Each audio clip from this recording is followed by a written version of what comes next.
Meus irmãos, uma saudação amiga para todos. Louvado seja nosso Senhor Jesus Cristo, para sempre seja louvado. Salve Maria, salve José.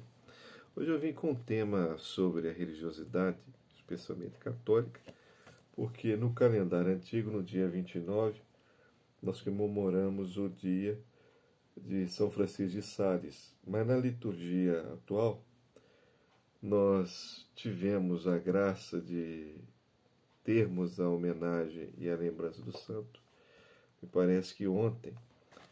Então, caberia-nos a fazer um breve comentário sobre o santo, especialmente uma de suas obras que todos deveriam ler, que é a Filoteia, ou seja, a amizade com Deus. São Francisco de Sales foi um bispo muito santo e também foi a inspiração de São João Bosco. Mas o capítulo 20 que eu queria fazer alguma leitura e alguma interpretação para vocês, pois nós sabemos que na vida cristã, na vida de graça, o ápice do exercício espiritual é a comunhão frequente. Então não são todos que às vezes têm o dom ou têm a oportunidade, e também ela às vezes não é possível devido à grande carga de trabalho, né? Só que às vezes você consegue trabalhar de cedo até tarde e fazer a comunhão frequente. Na cidade grande, nós temos missas de meia e meia hora. Então, às vezes, fica até mais fácil o cumprimento desse exercício espiritual, que é o mais sublime. Então, o São Francisco de Sales, ele fala muito bem que todo ser humano, ou todo ser vivente, necessita de um alimento. E nosso Senhor se fez alimento para nós. Então, o que seria um alimento comum? É aquele alimento que você come e você consome energia, e uma parte dele ele sai do seu organismo por modo normal, ou por secreção, ou por necessidade fisiológica, ou por excreção e assim por diante. Só que São Francisco de Sales fala muito bem sobre o alimento que provoca a imortalidade, ou melhor dizendo, o alimento para a vida eterna. Se o ser humano ele sabe que o veneno ele faz muito mal ao seu organismo, imagine se ele soubesse o que é um alimento que permite com que ele tivesse uma salvação e, ao mesmo tempo, uma vida que nunca mais seria corruptível. Então, ele comenta muito bem que esse alimento é um alimento da comunhão. Ele fala especificamente: comungar todos os dias é uma coisa que eu não louvo nem censuro. Porque naquela época dele a gente sabia que não havia comunhões frequentes. Inclusive, as comunhões eram semanais. E, claro, na congregação mariana, pois eu sou congregado mariano, se estabelece como regra, depois de São Pio X, ficou mais fácil a comunhão frequente, a comunhão que seja especificamente diária. Mas fala muito bem o santo: comungar todos os domingos é uma prática que aconselho e exorto a todos os fiéis, contanto que não tenham nenhuma vontade de pecar. Então preste atenção nisso.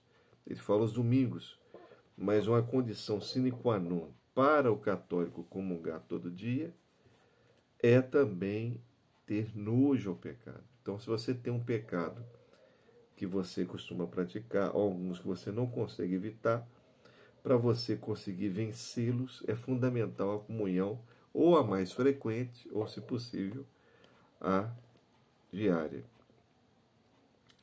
Essas não são as próprias palavras, são as próprias palavras de Santo Agostinho. Ou seja, eu não louvo nem censuro, agora depende da direção espiritual, ou seja, do seu diretor espiritual. O sábio diretor que dará o conselho é muito pronta a resposta judiciosa e delicada que Santa Catarina de Sena deu a certa pessoa, não aprovando que ela comungasse diariamente. Lhe disse que Santo Agostinho não louvava nem censurava. Então, é um fato que pode parecer relativo, mas depende da direção espiritual.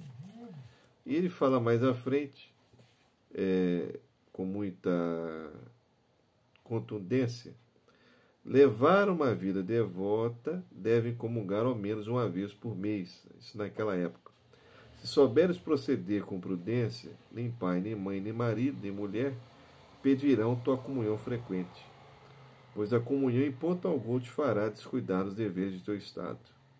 Se tiveres mais brandura e complacência com os outros, não é verossímil que te queiram demover de um exercício que absolutamente não os incomoda. No tocante às doenças, nenhuma delas pode ter um impedimento legítimo, a não ser os que provocam vômitos frequentes. Aqui tem as regras que te passo sobre a comunhão frequente. Para comungar todas as semanas é necessário não ter nenhum pecado mortal e nenhum afeto ao pecado venial e sentir um grande desejo à comunhão. Então ele fala muito bem dessa questão que na prática da época dele era comum fazer-se a comunhão semanal e não a comunhão diária. Mas a comunhão diária ou a comunhão frequente, São João Bosco considerava frequente 2 a 3 vezes na semana. E o Manual da Congregação Mariana recomenda a comunhão frequente aos congregados que assim conseguem. Então, se você consegue comungar frequentemente sob a direção espiritual de um bom confessor e confessar frequentemente, não há nenhum empecilho que o faça. Então, se for possível, se você tiver essa oportunidade, faça. Mas é fundamental não ter vida em pecado e, ao mesmo tempo, procurar evitar ou ter um desapego ao pecado venial. São essas condições fundamentais para que se possa ter a comunhão frequente.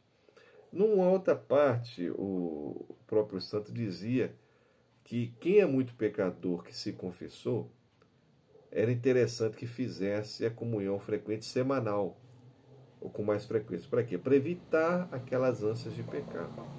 E aqueles também que, porventura, estivessem vivendo em estado de graça, que pudessem naturalmente fazer a comunhão também com frequência. Então, para os dois ângulos, dois extremos, era interessante que se fizesse a comunhão frequente. Então, fica aí essa pequena lição de São Francisco de Sales, que eu acho que todo bom católico, ou católico que busca a graça, deve tentar praticar. Comunhões mais vezes na semana, confissões com mais frequência e, obviamente, um estado de graça que cada vez mais exija, com o seu trabalho, a perfeição contra o pecado. É isso aí, gente. Paz e bem para vocês. Um grande abraço.